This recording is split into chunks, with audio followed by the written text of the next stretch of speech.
안녕하세요. 오늘도 사연살롱을 찾아주셔서 감사합니다. 저는 50대 중반의 여성이에요. 일찍 부모님이 돌아가셔서 할머니와 살다가 고등학교 1학년 때 할머니도 돌아가셔서 혼자가 됐어요.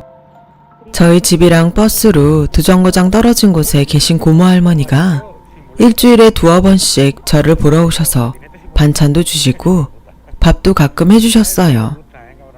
17살이라는 나이에 보육원에 가는 것도 어렵고 가더라도 2년 있다가 또 나오고 복잡해질 뻔했는데 고모 할머니가 저를 돌본다고 하셔서 계속 할머니와 살던 집에 있었거든요.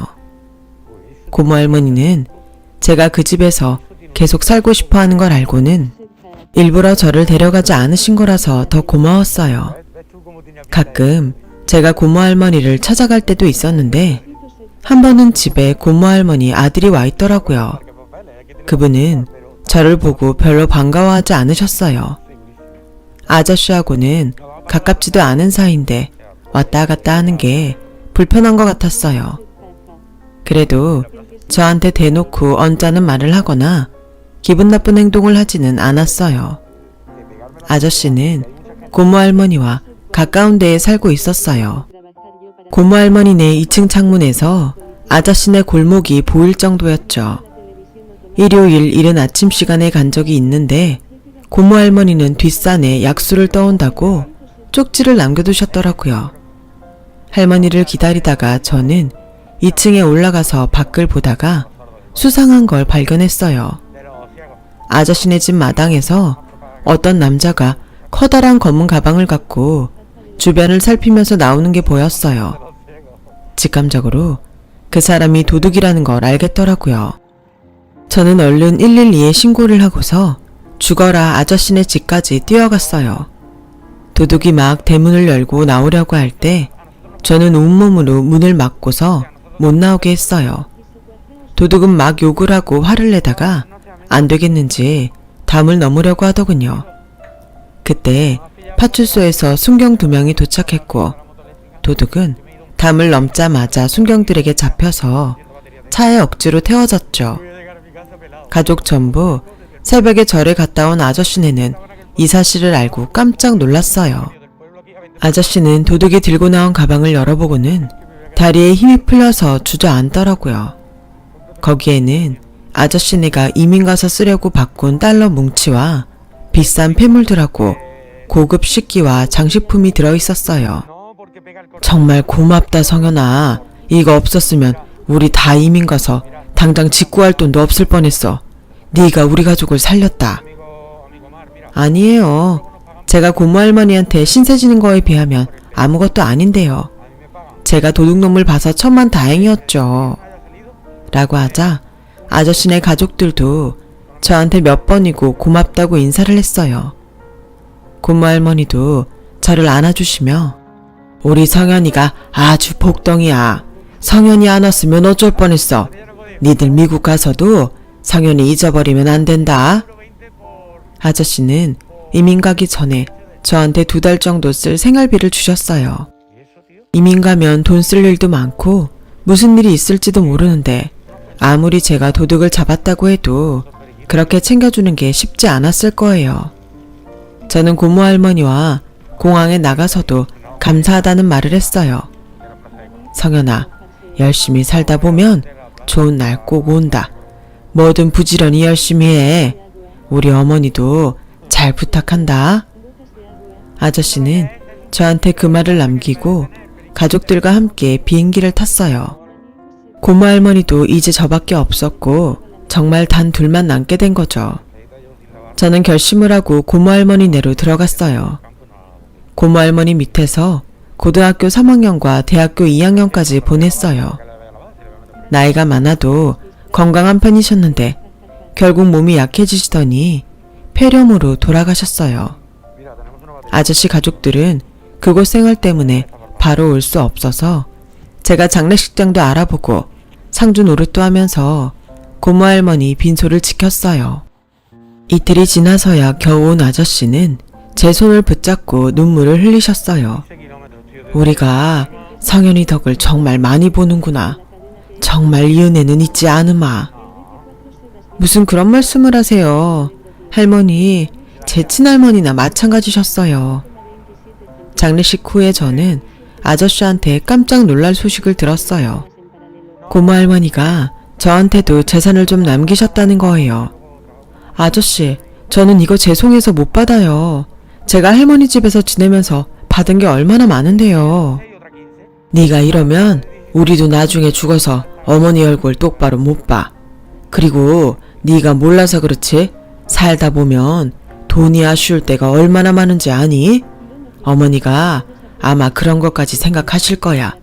어른 성의 무시하면 못 써. 그냥 받아둬. 제가 이걸 어떻게 다 갚으면서 살아요. 네가 착하게 열심히 살면 그게 갚는 거야. 그리고 갚긴 뭘 갚아. 우리도 너한테 받은 거 많아. 라면서 펑펑 우는 제 등을 도닥여 주셨어요. 주변에서 저 같은 처지 애들한테 냉정한 친척들 때문에 힘들게 사는 경우도 많이 봤는데 저는 정말 운이 좋은 것 같았어요. 그때 저는 남들한테 못되게 하지 말고 누구든 도울 수 있으면 돕자고 그렇게 다짐하게 됐어요. 대학 졸업 후 저는 취직하지 않고 한창 유행하던 카페를 열었어요.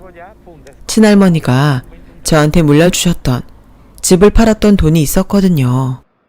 저는 직장 생활보다는 제 일을 하는 게 더 맞는 것 같았어요. 카페는 대학가에 있어서 젊은 사람들로 항상 붐볐어요. 그 카페를 할 때 남편도 만났고요. 남편은 다니던 직장을 그만두고 카페를 하고 싶어서 여러 번 오가면서 저한테 이것저것 많이 물어봤어요. 저는 제가 아는 건 전부 알려줬어요. 저희 카페에서 커피 다음으로 어떤 게 잘 나가는지도 알려주고요. 뭐 하나라도 도움이 돼서 그 사람이 잘 되길 바라서였어요.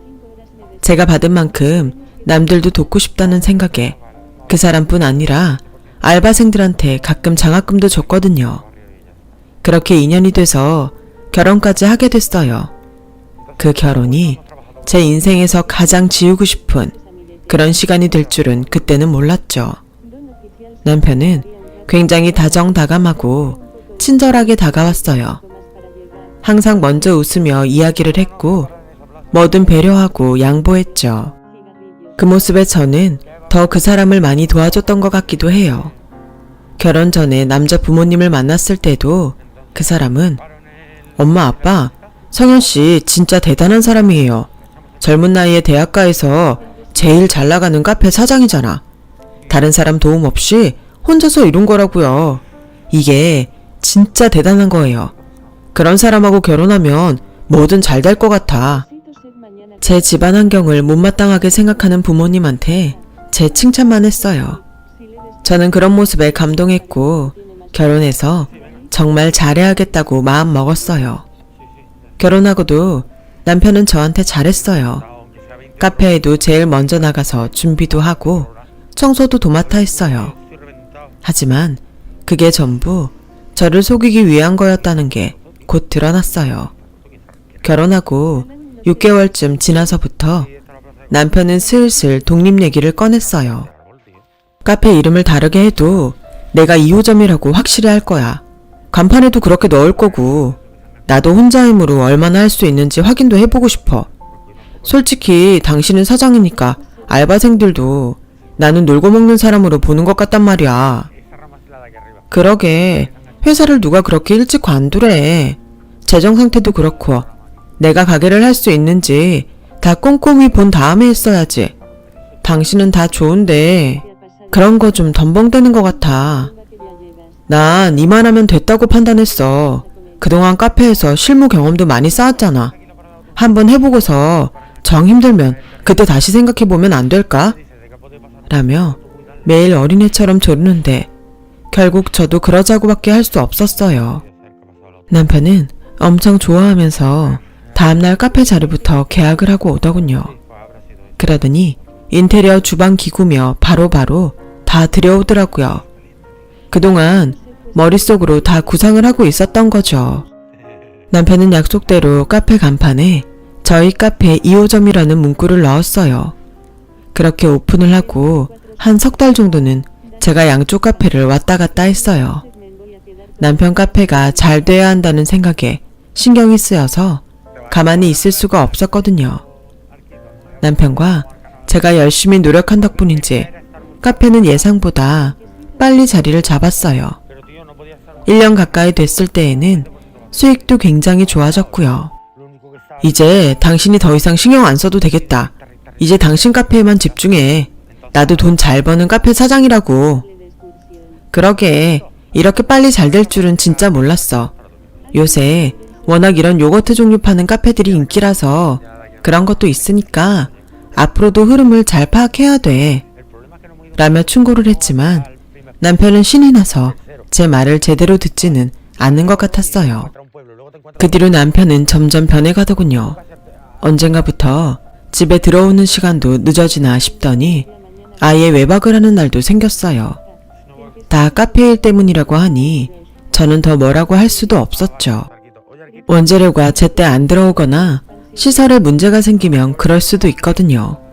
하지만 남편은 점점 내 전화도 받지 않았고 제가 연락을 달라고 해도 하지 않았어요. 제 카페에 오지 않는 건 당연했고 집에도 안 들어오는 날이 더 많아졌어요. 저는 가끔 남편 카페에 가보았지만 번번이 남편은 자리에 없었어요. 그렇게 몇 번이나 들러도 눈치를 못 채다가 어느 날 간판이 바뀐 걸 알게 됐어요. 간판에는 제 카페 2호점이라는 말도 빠졌고 성우도 바뀌었더라고요. 아무래도 이상해서 이것저것 알아보니 남편은 제가 만든 요거트도 자기 걸로 특허 출원을 냈고 독특한 음료 이름도 전부 특허 신청을 했더라고요.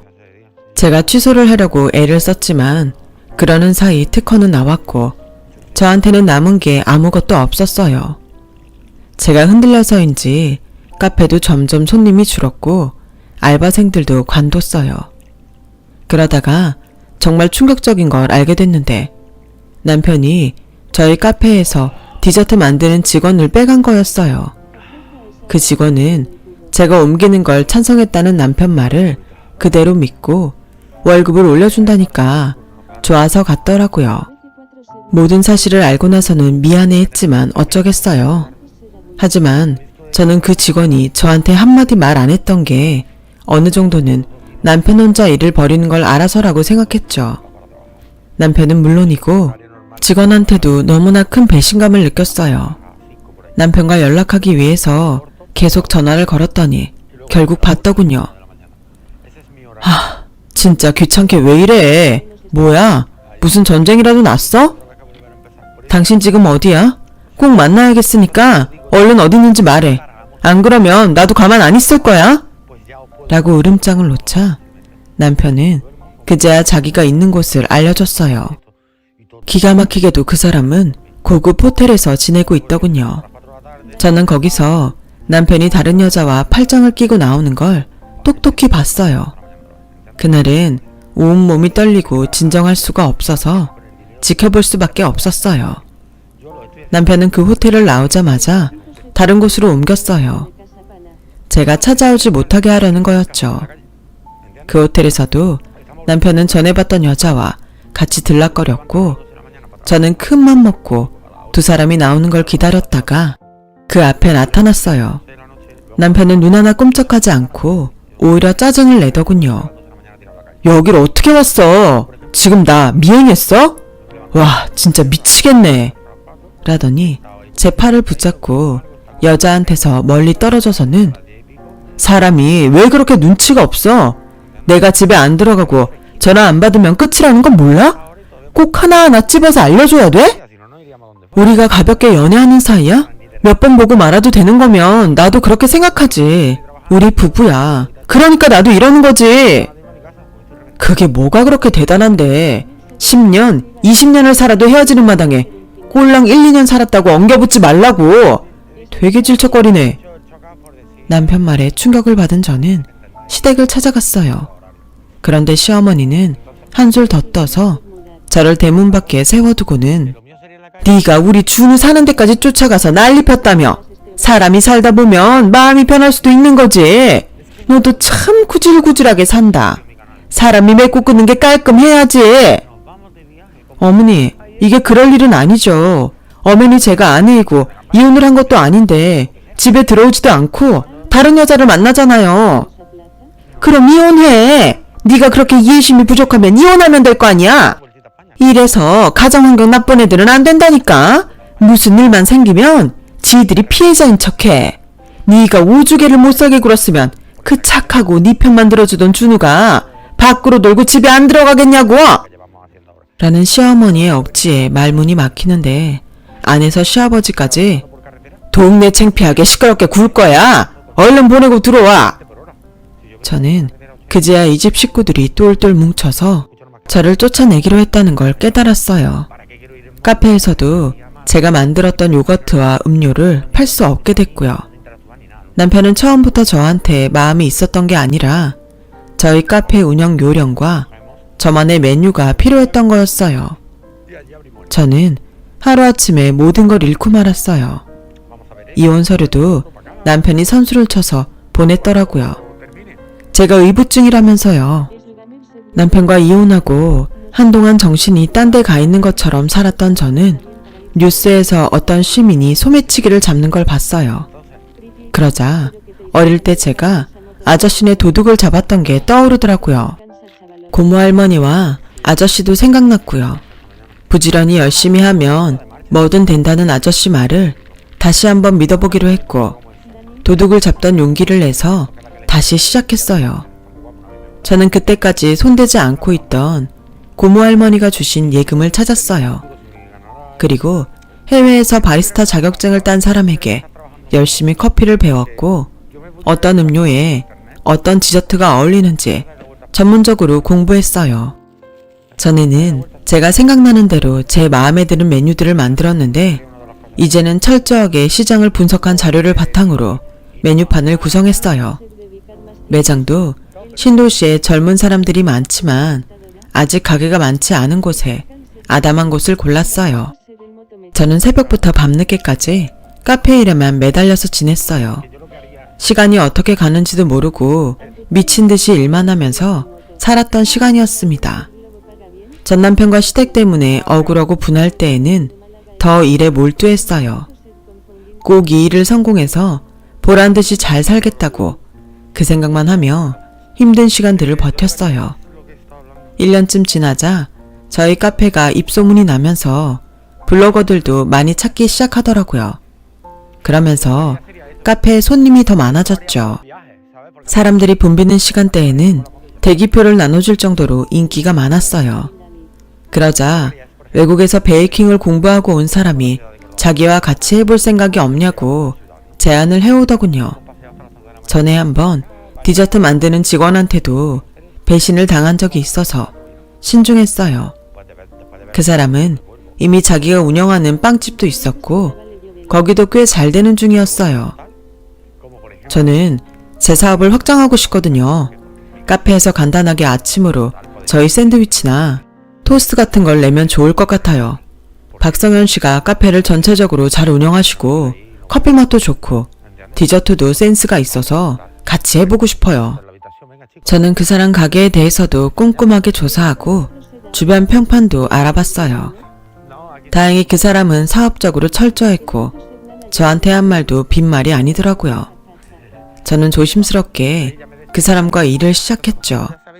우선 아침에 토스트만 한정적으로 팔기로 했어요. 아침 메뉴는 특히 일찍 출근하는 직장인들한테 굉장히 인기가 많았어요. 저는 샌드위치를 2종류 받아서 조금씩 메뉴를 늘려갔어요. 그러면서 카페 매출도 더 늘었고 덩달아 다른 디저트들도 전보다 더 잘 팔렸어요. 카페가 크게 성공을 하자 2호점을 내달라는 사람들이 가끔 찾아왔지만 저는 그럴 때마다 전 남편 생각이 떠올라서 전부 거절했어요. 그 사람이 저한테 한 짓을 누가 또 할지도 모른다는 불안감이 있었거든요. 그때가 남편과 이혼하고 6년이 다 됐을 때인데도 저는 악몽까지 꾸곤 했어요. 그렇게 지내고 있을 즈음에 아저씨가 저를 찾아오셨어요. 20년 만에 만난 아저씨는 미국에서 변호사로 일하다가 귀국했다고 하셨어요. 아저씨, 그동안 잘 지내신 거죠? 이렇게 다시 뵙다니 꿈이라도 꾸는 것 같아요. 한국에 온다고 생각하니까 너부터 떠오르더라. 그래도 다행히 네가 이사를 많이 안 다녀서 찾기 어렵지는 않더구나. 다름이 아니라 우리 딸이 여기서 결혼을 하게 됐어. 녀석이 한국 오기 전부터 왔다 갔다 하면서 만났다는데 우리도 놀랐지 뭐냐. 그래서 오자마자 결혼식부터 하기로 했는데 성현이 너도 꼭 왔으면 좋겠다. 축하해요, 아저씨. 그 귀여웠던 꼬마가 벌써 결혼을 하네요. 정말 잘 됐어요. 저 그날 꼭 참석할게요. 아니, 손님으로 오라는 게 아니야. 우리 가족석에 같이 앉았으면 좋겠어.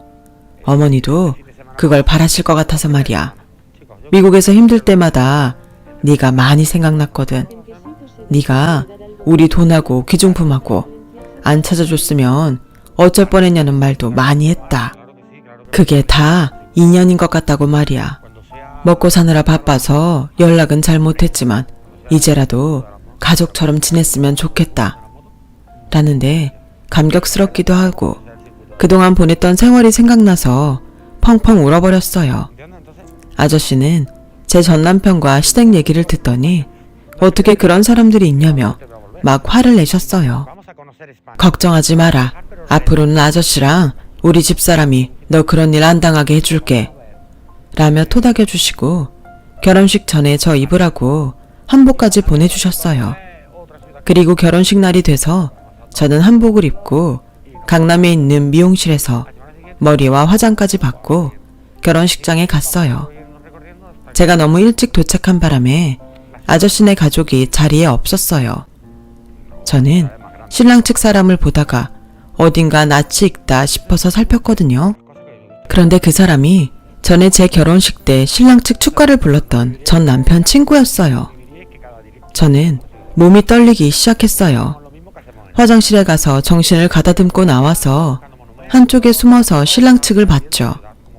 그랬더니 전 남편과 시댁 식구가 신랑 대기실에 있는 거 아니겠어요? 전 남편은 신랑 예복을 입고 가슴에 꽃까지 달았더군요. 시어머니와 시아버지는 미국에서 변호사를 하다가 온 집안이랑 사돈 맺는다며 입이 찢어져서 신이 나 있었어요. 저는 머리가 다 어지럽고 토가 나올 것 같았어요. 그리고 그때 막 도착한 아저씨를 붙잡고 조용한 데로 가서 모든 걸 말했죠. 진짜냐? 저 사람이 너랑 결혼했던 그 남자야? 너 이용해 먹고 의부증으로 위자료 한 푼 안 주고 이혼한 그 남자? 우리한테는 요식업 하느라 연애 한번 못 해봤다고 했는데 어떻게 이런 일이 있냐? 라며 바들바들 떠시더라고요. 그러더니 잘 알겠다며 이제부터 우리가 처리하겠다고 하시더군요. 결혼식 시간은 점점 다가오고 하객들도 거의 다 왔을 때였어요. 전 남편은 신부 가족들이 신부 대기실에 못 들어오게 하자 혼자 식장 앞에서 어쩔 줄 모르더군요.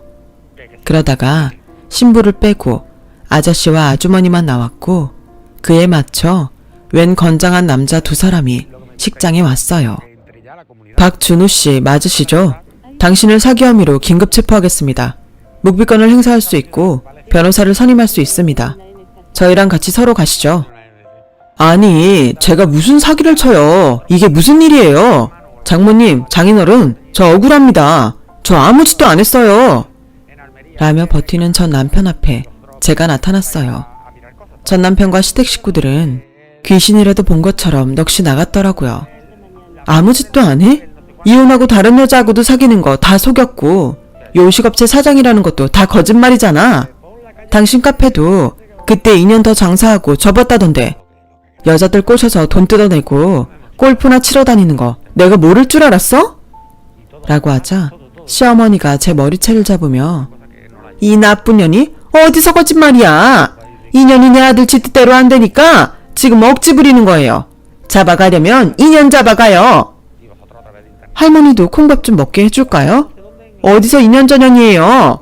내가 전처럼 순순하게 당할 줄 알아요? 우리 아저씨네 식구들 나한테 가족이나 다름없는 사람들인데 그 사람들한테 사기를 치려고 해? 나 가만 안 있어.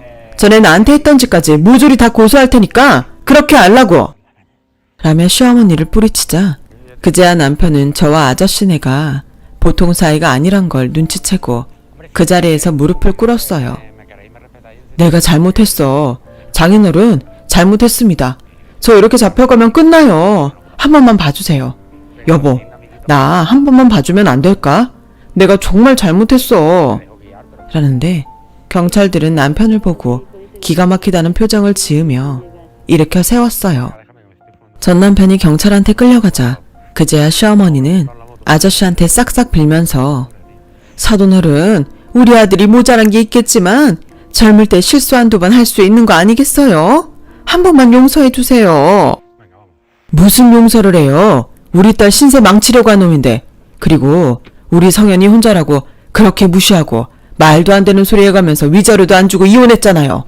기다리고 계세요. 우리가 전부 갚아줄 겁니다. 그렇게 뿌리치자 전 시어머니 시아버지는 그 앞에서 무릎을 꿇고 계속 살려달라고 했고 다른 사람들은 그 모습을 구경했어요. 그 후 전 남편은 제 증언으로 결혼 사기죄가 입증이 돼서 실형을 선고받게 됐어요. 아저씨 딸은 한동안 충격을 받아 힘들어했지만 다시 좋은 사람을 만나서 몇 년 후 결혼을 했죠. 그때도 저는 가족으로 참석했어요. 그 후로 전 남편과 시댁은 어떻게 지냈는지 알 길이 없었어요. 그러다가 얼마 전에 시골 노인들한테 사기를 치다가 잡혔다는 소식을 들었네요. 사람 참 안 변하는 것 같아요. 저는 아저씨네와 가까운 데로 이사가서 잘 지내고 있어요. 그리고 저에게도 좋은 짝이 생겼답니다. 저희 카페에 샌드위치와 토스트를 납품하던 베이커리 사장과 결혼을 했습니다. 지금은 아들, 딸, 남편과 함께 행복하게 살고 있어요.